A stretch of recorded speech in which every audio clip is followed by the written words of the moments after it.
శ్రీమాత్రే నమ. జై గురు దత్తాత్రేయ నమ.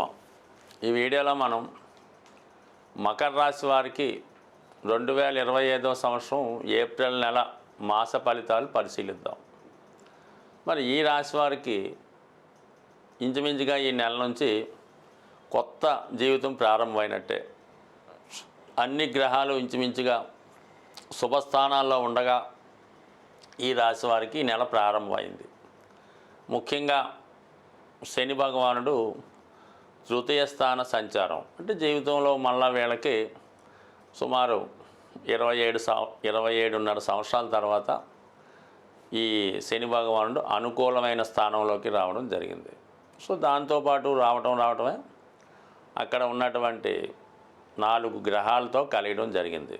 అంటే ముఖ్యంగా శని రాహుతో కలియడం వల్ల ఎవరైతే సాఫ్ట్వేర్ రంగంలో కానీ మీడియా, సినిమా, టీవీ రంగంలో ప్రవేశిద్దాం అనుకున్నారో వారికి కొత్త అవకాశాలు రావడం జరుగుతుంది. ఆల్రెడీ మీరు ఆ రంగంలో ఉంటే ఇంకా మీ యొక్క అభివృద్ధి, కొత్త అవకాశాలు రావడం జరుగుతూ ఉంటుంది. అలాగే మీ యొక్క టాలెంటు, ఆదాయం కూడా పెరుగుతుంది. ఇక ఈ శని భగవానుడు శుక్రగ్రహంతో కలియడం వల్ల, శుక్రుడు ఈ రాశి వారికి యోగకారకుడు అవడం వల్ల ఎస్పెషల్లీ ఈ రాశిలో ఉన్నటువంటి స్త్రీలకి నూతన ఉద్యోగ అవకాశాలు లభిస్తాయి. వీళ్ళు ఏ రంగంలో ఉన్నా, అటు సినిమా రంగంలో ఉన్నా, మీడియాలో ఉన్నా, సినిమా ఫీల్డ్లో ఉన్నా, రాజకీయ రంగంలో ఉన్నా వారికి ఏదో ఒక నామినేటెడ్ పోస్టో, అధికార పదవో లభించే అవకాశం ఉంది. మొత్తం మీద వారు వెలుగులోకి వస్తారు, చాలా అభిమానులు పెరుగుతారు, ఎక్కడికి వెళ్ళినా మంచి హోదా పెరుగుతుంది. అలాగే మిగతా విషయాల్లో కూడా మొత్తం మీద ఇది స్త్రీలకు బాగా అదృష్టం కలిసి వస్తుంది. స్వభావసిద్ధంగా మీకు మగవారికి ఏంటంటే మీ కుటుంబంలో స్త్రీకి, భార్యకో, కుమార్తెకో, కోడలకో, మదర్కో గొప్ప పదవి రావడం జరుగుతుంది. దాంతోపాటు అంటే ఇక్కడ మీ కుటుంబ హోదా పెరుగుతుంది, ఆర్థిక పరిస్థితి కూడా బాగుంటుంది.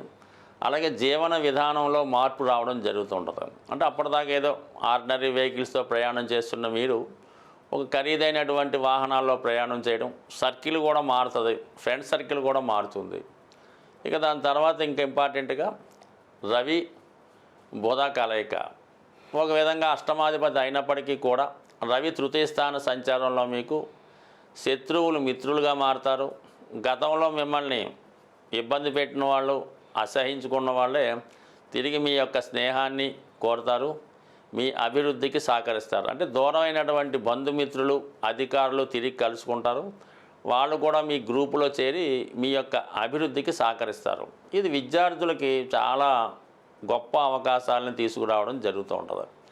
ఇక్కడ ఈ శుక్ర, బుధ, రవిగ్రహాల కలయిక తృతీయ స్థానమే ఏదన్నా స్టార్టింగు, మనసులో ఒక ఆలోచన, దాన్ని విజయం వైపు పరిగెత్తించడానికి, దాన్ని పదే పదే ప్రయత్నం చేయడానికి 3వ స్థానం కారణమవుతుంటుంది. అందువల్ల విద్యార్థులు ఏదైనా పోటీ పరీక్షలో, ఉన్నత విద్యలో, అంటే ఏదన్నా మెడికల్ ఎంట్రన్సో, ఐఐటి ఎంట్రన్స్లో కోరుకొని ఉంటే వారికి ఒక మంచి అవకాశాలు ఈ సమయంలో రావడం జరుగుతూ ఉంటుంది. సో ఇక మిగతా గ్రహాలు ఉన్నప్పుడు గురుగ్రహం ఒక విధంగా గురువు ఈ రాశి వారికి చాలా అనుకూలంగా రావడం జరిగింది. అంటే పంచమ స్థానం అన్నది పూర్వపుణ్యస్థానం కాబట్టి గత జన్మలో చేసినటువంటి పుణ్య ఫలితాలు మీకు మీ సంతానం రూపంలో రావచ్చు, లేదంటే మీకు ఉన్నటువంటి హాబీసు, ప్రయత్నాల ద్వారా రావచ్చు. అలాగే పంచమంలో ఉన్నటువంటి గురువు మంచి ఆలోచనలు ఇస్తూ ఉంటాడు. భాగ్య దృష్టితో రాశిని వీక్షించడం వల్ల మిమ్మల్ని మీరు చాలా జాగ్రత్తగా కాపాడుకుంటూ మీలో ఉన్నటువంటి చారిటీ, అలాగే సంస్కారాన్ని కాపాడుకుంటూ మిమ్మల్ని మీరు అభివృద్ధి పరుచుకుంటూ ఉంటారు. అంటే ఓ మంచి పేరు వచ్చే విధంగా కాపాడుకుంటూ ఉంటారు. మంచి అలవాట్లు, మంచి ఆలోచనలు వస్తూ ఉంటాయి. అంటే ఒక గౌరవప్రదంగా కనబడుతూ ఉంటారు సమాజానికి. విద్యార్థులు చాలా క్రమశిక్షణతో మెలుగుతారు. ఇవన్నీ కూడా గురుబలం జాతకుడికి ఉండడం, అంటే పూర్వపుణ్యం జనరేట్ అవ్వడం, శని భగవానుడు మంచి స్థానంలోకి రావడం, ముఖ్యంగా కుజుడు సప్తమ స్థానంలోకి రావడం వల్ల జాతకుడిని క్రమశిక్షణతో పెడుతుంది.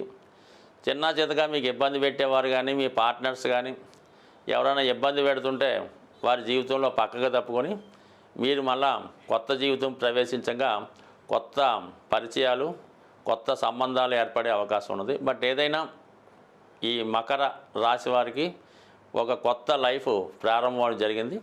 అది ఏ దశలో ఉన్నా, ఏ ఏజ్లో ఉన్నా వారి వారి స్థాయిని బట్టి కొత్తగా మీ లైఫ్ ఇక్కడ నుంచి ప్రారంభమై చాలా కాలం పాటు ఇది అభివృద్ధికరంగా సాగే అవకాశం ఉంది. జీవితంలో ఓడిపోయినవన్నీ తిరిగి సంపాదించుకునే విధంగా ఈ నెల నుంచి మీ ప్రయత్నాలు ప్రారంభమవుతాయి.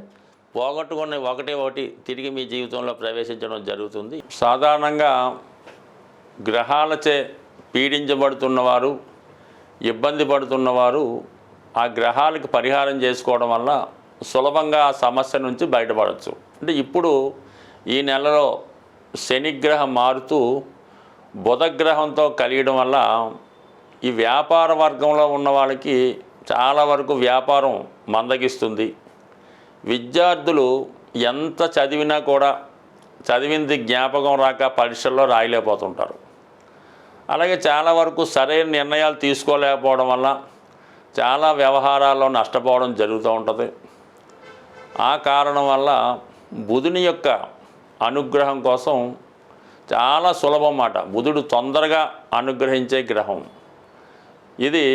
విద్యార్థులు లాంటి వాళ్ళు వినాయకుణ్ణి బుధవారం రోజు గరికతో అర్చించి వినాయకుడికి సంబంధించినటువంటి 12 నామాలు, 108 నామాలు, సంకటనాశన గణేశ స్తోత్రము చదువుకుంటే సింపుల్గా అయిపోతుంది. మరి పరీక్షకాలు వెళ్ళేటప్పుడు అయితే ఏం చేస్తారంటే, మీరు వినాయకుడికి గరికతో పూజిస్తారు కదా, అది ఇంట్లో అయినా దేవాలయంలో అయినా ఆ గరికను కొద్దిగా మీ హాల్ టికెట్లోనో మీ పాకెట్లోనో పెట్టుకుంటే చాలా వరకు విజయం లభిస్తుంది. ఇక వ్యాపార సంస్థల్లో ఉన్నవాళ్ళు ఏం చేయాలంటే, గణపతిని ప్రతినిత్యం పూజిస్తూ, అలాగే వీలున్నవారు అవకాశం ఉన్నవారు విష్ణు సహస్రనామం లేదా గోవిందనామాలు చదువుతూ ఉండాలి. లేదంటే మీ షాపులో క్యాసెట్ రూపంలో వేస్తూ ఉంటే చాలా వరకు పనిచేస్తుంది. మీరు అటు వ్యాపారస్తులు, ఆర్థిక సమస్యలతో ఉన్నవాళ్ళు బుధవారం రోజు విఘ్నేశ్వరుడి ఆలయంలో అటుకులు ఉంటాయి కదా, కొద్ది గట్టి అటుకులు లాంటివి 1 కిలో తీసుకోవడం, బెల్లం గుండగా చేసి 1 కిలో అందులో కలిపి మరి పిల్లలు పంచిపెట్టే ప్రసాదంలాగా వినాయకుడికి నైవేద్యంగా పెట్టి వచ్చిన భక్తులకి పంచిపెట్టడం వల్ల కేవలం మీరు ఒక 3 వారాలు చేసి చూడండి, అద్భుతంగా మీకు ఉన్నటువంటి మొత్తం సమస్యలు ఆర్థిక పరమైనవి పరిష్కారం అవడం జరుగుతూ ఉంటుంది. సో ఇది ఈ విధంగా ఈ బుధగ్రహ అనుగ్రహం కోసం ఈ విధంగా చేయొచ్చు. కామన్గా బుధ అనుగ్రహం ఉంటే విష్ణుమూర్తి, లక్ష్మీ అనుగ్రహం కూడా లభిస్తూ ఉంటుంది. అయితే రాహుగ్రహం ఇప్పుడున్నటువంటి శుక్ర, బుధ, రవి, శని గ్రహాలను కబళించి వేయడం వల్ల ముందు రాహుని సంతృప్తి పరచాలంటే మీరు అమ్మవారిని గట్టిగా పట్టుకోవాల్సి ఉంటుంది. ఏదో ఒక వారం ఏదన్నా అమ్మవారి ఆలయంలో దర్శించి అమ్మవారికి శక్తి ఉన్నవారు ఒక నిమ్మకాయల దండ వేయండి, లేనివారు ఒక 4 నిమ్మకాయలు అమ్మవారికి అమ్మవారి ఆలయంలో ఇవ్వడం వల్ల అమ్మవారి యొక్క అనుగ్రహం దొరికిందంటే ఇంకా ఆటోమేటిక్గా మొత్తం అంతా కూడా సమస్య పరిష్కారం అవుతూ ఉంటుంది.